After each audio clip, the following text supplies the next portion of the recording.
தற்போது நாமக்கல் மாவட்டத்தில் ராசிபுரம் தனி, சேந்தமங்கலம் பழங்குடியினர், நாமக்கல், பரமத்திவேலூர், திருச்செங்கோடு, குமாரபாளையம் ஆகிய 6 சட்டமன்ற தொகுதிகள் உள்ளன. மாவட்டத்தில் 13,23,753 வாக்காளர்கள் உள்ளனர். இதில் ஆண்கள் 6,41,118 பேர், பெண்கள் 6,82,427 பேர், இதர வாக்காளர்கள் 208 பேர் உள்ளனர். இவர்கள் வாக்களிக்க 720 இடங்களில் 1781 வாக்குச்சாவடி மையங்கள் அமைக்கப்பட்டுள்ளன. 138 பதட்டமான வாக்குச்சாவடிகளில் பாதுகாப்பு பலப்படுத்தப்பட்டுள்ளது. மாவட்டத்தில் தினந்தோறும் 6 கோடி முட்டைகள் உற்பத்தியாகும் கோழிப்பண்ணை தொழிலுக்கு தனி மண்டலமும், லாரி தொழிலுக்கு நலவாரியமும் அமைக்க வேண்டும் என்ற கோரிக்கை உள்ளது. அதேபோல காவேரி, பொன்னியாறு, திருமணிமுத்தாறு ஆகிய ஆறுகளை இணைத்து காவிரி பாயாத பகுதிகளில் குளம், குட்டைகளை நிரப்பி நீராதாரத்தை பெருக்க வேண்டும். நெய்மணக்கும் ராசிபுரத்தில் வளர்ச்சிக்கேற்ப நகரத்தை விரிவுபடுத்த வேண்டும். மூலிகை வளங்கள் நிறைந்த கொல்லிமலையை தன்னகத்தை கொண்ட சேந்தமங்கலம் சட்டமன்ற தொகுதியில் மரவள்ளி, வாழை உள்ளிட்ட வேளாண்மை தொழில்கள் வளர்ச்சியடைய தொழில் வாய்ப்புகளை ஏற்படுத்தி தர வேண்டும். பரமத்திவேலூர் சட்டமன்ற தொகுதியில் பிளிக்கல்பாளையம், கொடுமுடி இடையே காவிரி ஆற்றில் உயர்மட்ட பாலம் கட்ட வேண்டும். மீண்டும் பரமத்திவேலூரில் வெற்றிலை ஆராய்ச்சி நிலையம் கொண்டு வர வேண்டும். ஆழ்குழாய் கிணறுகள் அமைக்கும் லாரிகளும் ஜவுளி தொழிலும் நிறைந்த திருச்செங்கோடு சட்டமன்ற தொகுதியில் தொழில்களுக்கான வளர்ச்சியை உறுதி செய்ய வேண்டும். குமாரபாளையம் தொகுதியில் காவிரி ஆற்று நீர் மாசுபடுவதை தடுக்க சாய சலவை ஆலைகளுக்கான தனியாக பொது சுத்திகரிப்பு நிலையம் அமைக்க வேண்டும் என்றும் பல ஆண்டு கோரிக்கையாக உள்ளது. நாமக்கல் மாவட்ட ஆட்சியர் அலுவலக கூட்டரங்கில் மாவட்ட தேர்தல் அலுவலர், மாவட்ட ஆட்சித்தலைவர் திருமதி துர்காமூர்த்தி தலைமையில் தமிழ்நாடு சட்டமன்ற பொதுத் தேர்தல் 2026 முன்னிட்டு பதட்டமான வாக்குச்சாவடிகளில் பணிபுரிய உள்ள 174 நுண்பார்வையாளர்களுக்கு கணினி மூலம் சுழற்சி முறையில் பணி ஒதுக்கீடு செய்யப்பட்டது. இந்த கூட்டத்தில் மாவட்ட தேர்தல் அலுவலர் திருமதி துர்காமூர்த்தி கூறும்போது, சட்டமன்ற தேர்தலை முன்னிட்டு இந்திய தேர்தல் ஆணையத்தால் தேர்தல் பொது பார்வையாளர், காவல் பார்வையாளர், செலவின பார்வையாளர்கள் இம்மாவட்டத்திற்கு நியமிக்கப்பட்டுள்ளனர்.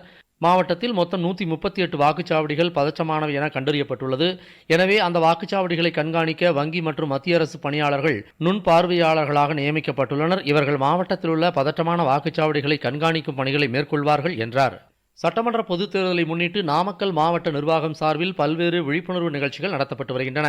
மாவட்ட தேர்தல் அலுவலர் திருமதி துர்காமூர்த்தி மாவட்ட ஆட்சியரக வளாகத்தில் வேளாண்மை துறையின் சார்பில் சட்டமன்ற தேர்தலை முன்னிட்டு தேர்தல் நாளான ஏப்ரல் 23 என்பதை தெரியப்படுத்தும் வகையில் 230 கிலோ அளவில் மக்காச்சோளம், பாசிப்பயிறு ஆகிய தானியங்களை கொண்டு 100% வோட்டிங் என்ற விழிப்புணர்வு வாசகம் அமைக்கப்பட்டிருந்ததை பார்வையிட்டு அனைவருக்கும் தேர்தல் விழிப்புணர்வு துண்டு பிரசுரங்களை மாவட்ட தேர்தல் அலுவலர் வழங்கினார். தொடர்ந்து தோட்டக்கலை துறையின் சார்பில் 800 கிலோ எடை கொண்ட தக்காளி, எலுமிச்சை மற்றும் நெல்லிக்காய் கொண்டு my vote not for sale என்ற விழிப்புணர்வு வாசகம் அமைக்கப்பட்டிருந்ததையும் ஏராளமானோர் பார்வையிட்டனர். ரவை மற்றும் வெந்தயம் மூலம் உருவாக்கப்பட்ட வாக்கு இலச்சனையுடன் ஏராளமானோர் செல்ஃபி எடுத்துக்கொண்டனர்.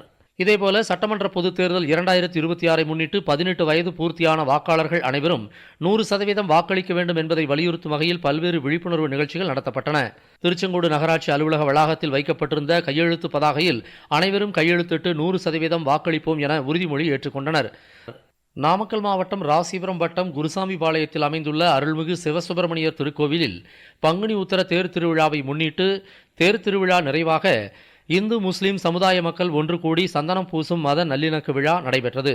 முன்னதாக கோவில் வளாகத்திலிருந்து இந்து முஸ்லிம் இரு மதத்தினரும் கைகளில் மல்லிகைப்பூ சுற்றிக் கொண்டு தேங்காய், பழம், சந்தனம் உள்ளிட்ட சிறுவரிசை பொருட்களை எடுத்துக்கொண்டு குருசாமிபாளையம் பகுதியில் ஊர்வலமாக சென்று அனைத்து வீடுகளின் கதவுகளில் சந்தனம் பூசி சென்றனர்.